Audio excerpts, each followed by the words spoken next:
Can men and women be friends? Ooh, by a therapist. Let's see. Let's see, chat. Can women and men be friends?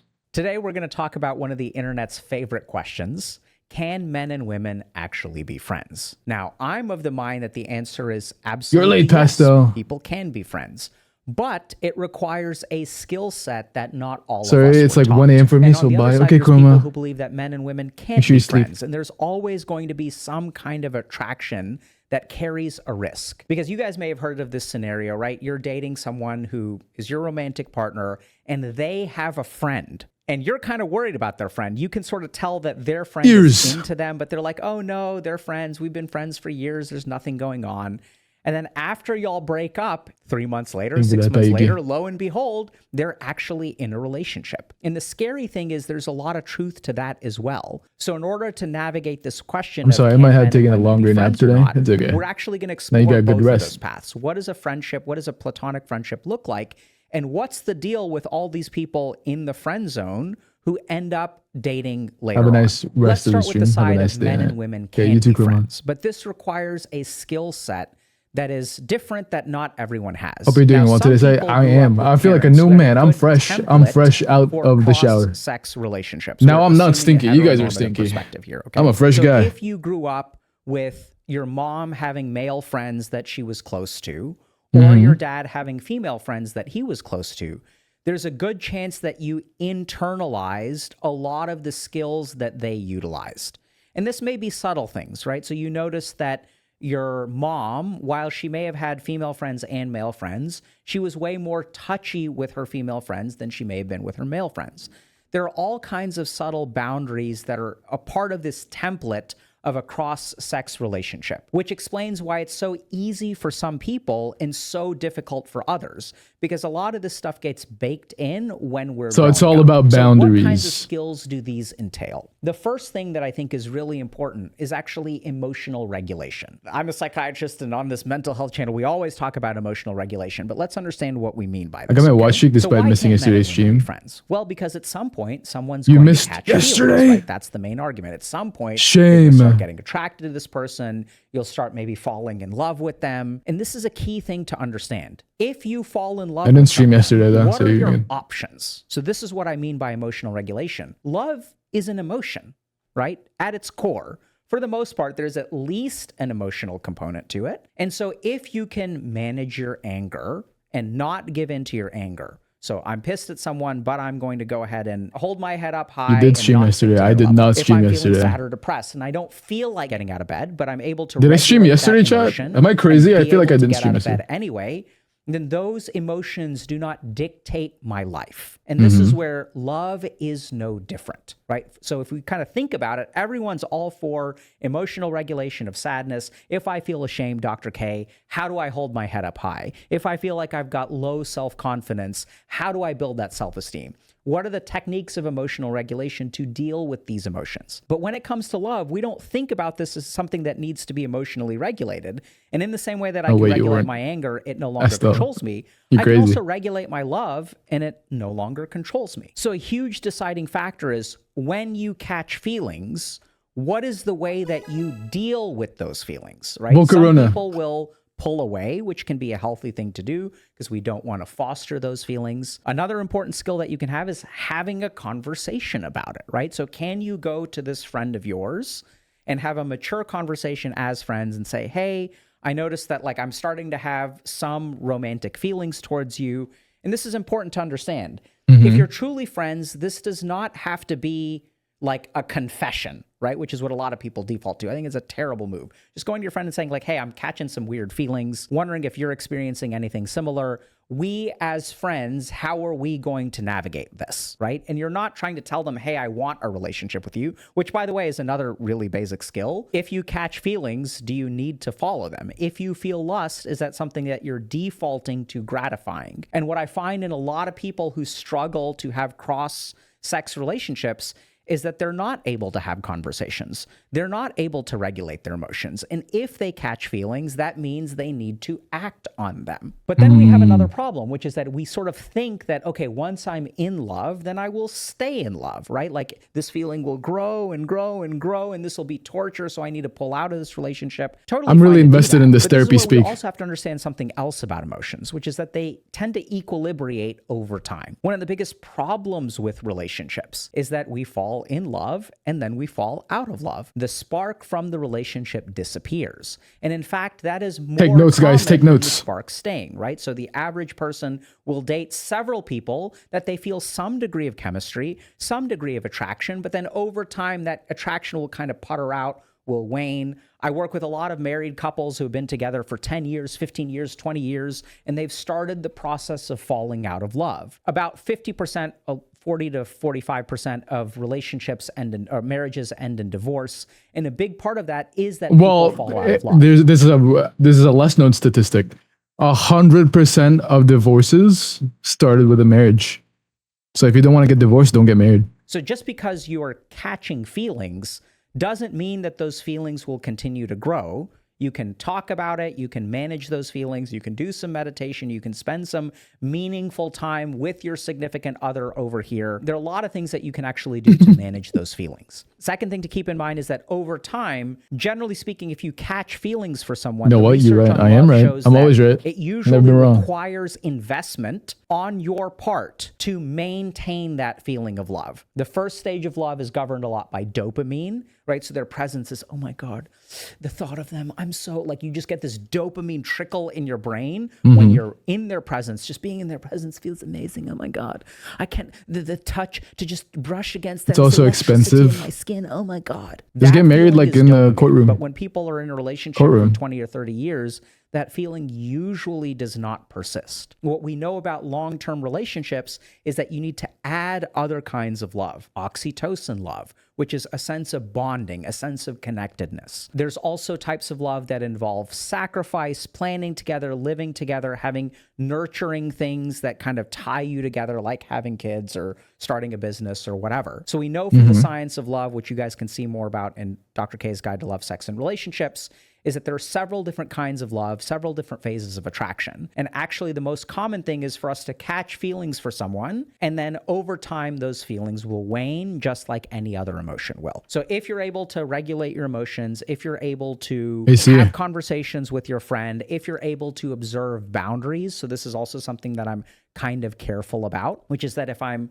attracted to a friend of mine, I'm very careful about the kind of time I spend with them. And I'm not going to engage in behaviors that foster the growth of that attraction. So if I have a friend that I'm attracted to, I'll go to lunch instead of dinner. If we go to dinner, we'll have maybe 1 or 2 drinks, but generally speaking, I try not to drink around people that I'm attracted to. 15 drinks. Another really important part is that when I have friends that I could be attracted to or we feel some kind of connection, and then you're full on drinks. We'll also include dinner our needed. partners in our relationship. So we'll do like a double date or something. We'll hang out with our kids or whatever. So we sort of encourage sort of a more platonic energy by bringing other factors into it. And so it may not be surprising that actually if you poll people who have friends of the opposite sex, both men and women, people actually consider physical attractiveness between friends to be a cost or burden of the relationship, not an advantage. If you ask, is this a benefit or a cost? To be attracted to your platonic friends, would you consider that a benefit? They say if you're gay, people say yes, like you like men or to have something. an attractive friend. That's like a statistic that they say.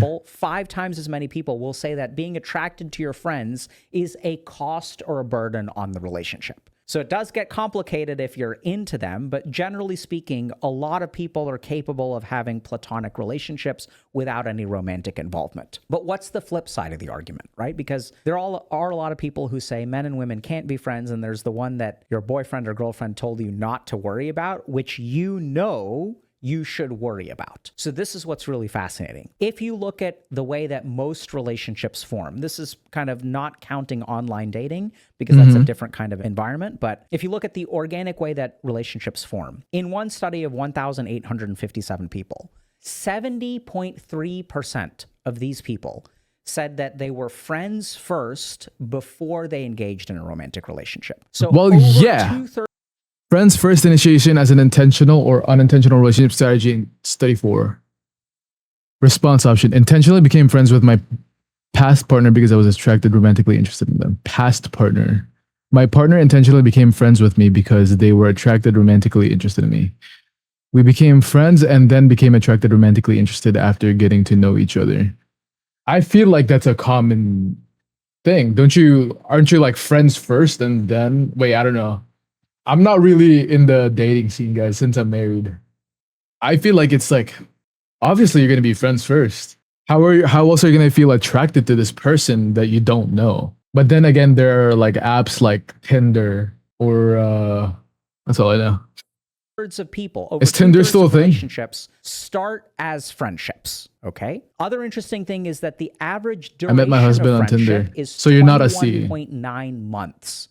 So these people are usually friends for about 2 years. There are many people who do love at before first they sight. start Attraction is dating. surprisingly different. So it kind of tracks from with your person to person. experience of you're dating let's say your girlfriend, and then you guys date for a year. There's a friend that you're worried about. They break up, or y'all break up, and then 8 months later, they are dating the friend that you were worried about. The data behind this stuff actually absolutely tracks. Well, data shows. That. But if we want to understand, data shows, as we saw, people mostly see them as friends first. and how does this 70%, happen? What's the to be deal with the fact. friend zone? The moment that we say that there is a pathway, and by the way, in the literature, this is called the friends to lovers pathway, which is the most common way to enter into a romantic relationship. Now we've triggered all the friend zone people, right? So like not in a bad way, but like there are a lot of us who have romantic feelings for a friend, or maybe they have romantic feelings for us. And we've been told, oh my God, the friend zone is a terrible place to be. We've been told that you should express your romantic interest early. Like don't get slotted into the friend zone. Don't get friend zoned. Stay in the girlfriend zone or the boyfriend zone. Like that's the zone we want to stay in. And so then people are going to be wondering like, okay, how do we navigate this, right? So what determines whether someone winds up as a friend, whether you maintain a platonic relationship, or you sort of board the on-ramp onto the romantic relationship? And this is where we've got to dig into a little bit of biological research, okay? Okay. So big disclaimer here. We're going gonna into talk about biological basic juice. science research around Science. mating. But a big thing that I want to point out here, there's some really interesting stuff here, but there is biological research about mating and mate selection and things like that. But the key thing that I want y'all to understand is just because there is biological research about dating does not mean that all men or all women are this way. So biology is about the observation of whole-scale trends within populations. What I've noticed as a psychiatrist is that the individual variability within people is incredibly high, right? So if we things like mating behaviors of snow leopards, to my knowledge, don't have a very complex mind. They're solo creatures that when a female is in heat, a male will seek her out. Their total engagement will be 1 hour every 365 days. So with a primitive biological organism, they may be driven by their biological factors. But if we look at humans have this thing called a mind. They have a very complex psychology. We're shaped by adverse childhood experiences. We're shaped by our templates. We're shaped by traumatic experiences. We're shaped by media and literature and society. We're shaped by our prior relationships. We have a lot of genetic variability. So even though we're going to dig into the biology because I think it's important to understand, please don't take this as deterministic for all women will behave this way, because that's not even what the study shows. We're going to look at studies that show trends within genders, okay? This is a paper that's looking at ancestral men and ancestral women. So let's kind of adopt their viewpoint, okay? So let's say I'm an ancestral man and I'm attracted to an ancestral woman. Now that woman is sending me signals. Those signals ancestral? could be What is that? pro-attraction or anti-attraction. And the ancestral man has an interesting mathematical kind of approach to this, which is that if the woman is interested in me and I underestimate that, then I lose an opportunity to mate. If I lose that opportunity to mate, my genes aren't passed on. So the cost to me to underinterpret a signal, if I missed a signal, that cost to me is really high. So the prime mating strategy for an ancestral man is to amplify whatever signals the woman is sending my way. So if she's kind of in the middle and I interpret that as, oh, she's so into me, then it encourages me to try to engage in mating behavior. And so even if I make a mistake and she's not that into me, my cost is not super high, right? This also explains why we're talking about ancestral men, because in today's world, the cost of rejection is very high, right? You can mess up your situation at work. You can feel terrible about yourself, but none of those things matter for the ancestral man. So if they express interest and they get rejected, really no big harm. Whereas if I underestimate their interest in me, I'm missing out on a mating opportunity, which is a huge cost. So if you take this error management theory approach, you would predict that men are more likely to shoot their shot. A woman's interest, okay? Because they shoot their shot. Error management theory. You miss all the shots you don't take. From a perspective, it's actually the opposite. So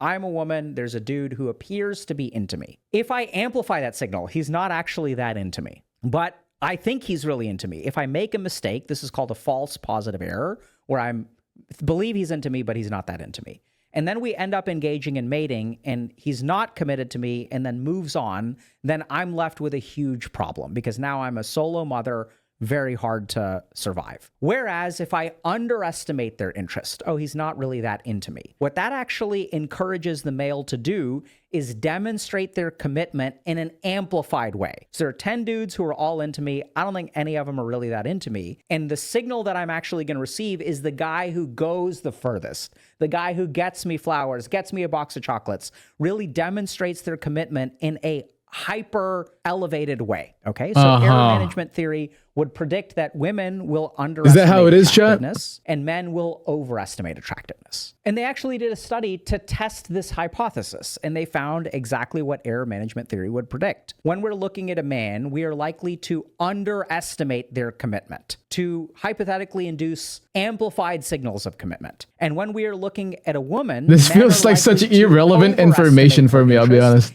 Even where this guy's teaching me how to date when I don't need to. Videos about, men approaching women in weird places. I'm not suggesting that behavior is justified or fair or should continue, but it sort of tracks with the biology. Okay. And I think this study sort of gives us some insight into a common thing that I see with my patients, which is my female patients complain about getting girlfriend zoned, right? They're like, the default is to be friends. I don't know why I keep on getting girlfriend zoned. And the male patients that I have will complain about being friend zoned. Their default goal is to be with this person, but they end up getting shunted over to the friend zone. And so then that leads us to the other study that I talked about at the beginning, which is that there's a study of 1,800 people that found that over 2/3 of them started their romantic relationship as a friendship. So how does that interface with this idea of can men and women be friends if the majority of relationships that are romantic start out as friendships? And the answer is, I think that we can absolutely be friends because of the skill set that we said, but I think it's important to consider this pathway. So how does this work, right? Even if we're friends, what determines whether we graduate to a romantic relationship or not? So these are not like we've been friends for 6 months. This is usually someone I don't know if you're both interested over the course of years. And then it kind of makes sense that we have an opportunity to kind of date, right? Because now I know this person. And if we look at the main challenge of, starting to date without knowing someone, it's like, I don't know if this person is right for me. I don't know what their values are. I don't know what their finances are. I don't know how ambitious they are. I don't know what their religion is. I don't know what their kids are like. And then dating creates a huge problem because now we're trying to assess all of this stuff with people right at the beginning, right? How much money do you make? How tall are you? Do you want to have kids? What's your religion? And so dating is starting to feel a little bit more like an interview process for a job. And when we have that interview process, because we're trying to assess whether this person is right for us or not, it doesn't really foster a spark or a connection. And then we have this other problem where, like, if we feel a spark or a connection with someone, but they're not right in some of these dimensions, I'm going to reverse engineer this with knowledge to not get myself into a relationship. Situations are bad. I am interviewing them for a job process. That's dangerous, bro. There's a lot of people. I feel a spark. And there's a lot of toxic people that, like, I don't know, they go to therapy just to use therapy speak on like their friends or their partners. Like it's really toxic. Like they will have like this moral higher ground and like talk down to people using all this therapy speak.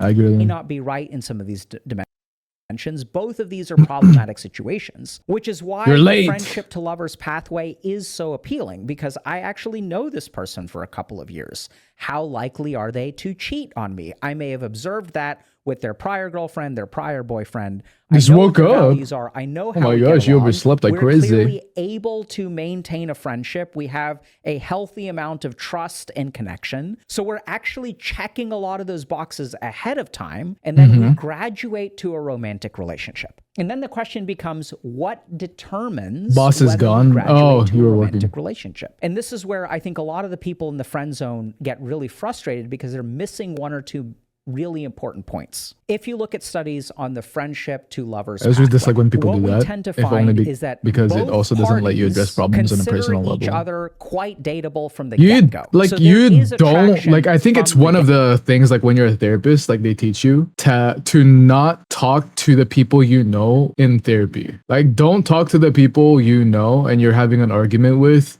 in therapy speak, because that is extremely dangerous. get-go, right? Which is kind of scary. But one of the things that's really important as we look into the research, Because as a therapist, you have to be like such a bystander. You know, you can't have any personal stakes in this situation, because if you do, then like you're basically manipulating this person that you're talking to. But some people would use that therapy speak. They would go to therapy like essentially to learn all of these words, these meanings that the therapist is teaching them, and then use that as like a weapon. is that if this person Almost would lost the not streak you did. consider you But you can just like as a watch the potential VOD. I think you partner, don't then lose the streak. it seems like there's very little that you can do to change their mind, right? So if you are not the right religion for them, if you maybe don't have the right aesthetic for them, if you don't have the right kind of humor for them, if you do not qualify as a partner, then the likelihood of converting from friend to romantic partner is lower. And this is what I see a lot of frustration with, which is like, if I'm into you and you're not into me, I may emotionally invest or even financially invest in the relationship to try to get you to like me. I'm sort of intentionally trying to get you to like me. Whereas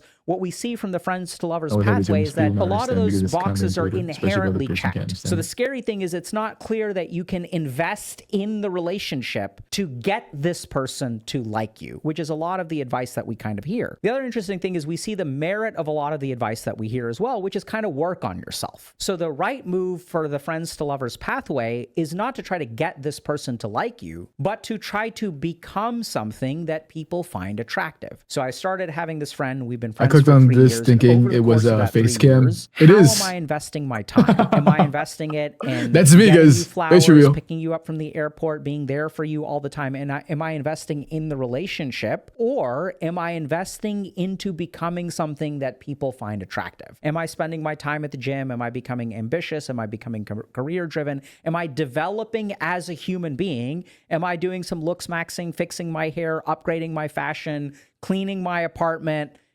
wiping down the countertops, wiping up all the hair in my bathroom? Am I becoming someone who is dateable? And basically, when people do that, when they have a relationship where someone feels safe with us, they know us, and I work on becoming someone attractive, that's what really crosses the bridge. It turns out that men and women can be friends, and also that men and women who are friends frequently end up in relationships. To understand more about chemistry, attraction, the stages of a relationship, check out Dr. K's Guide to Love, Sex, and Relationships. Okay.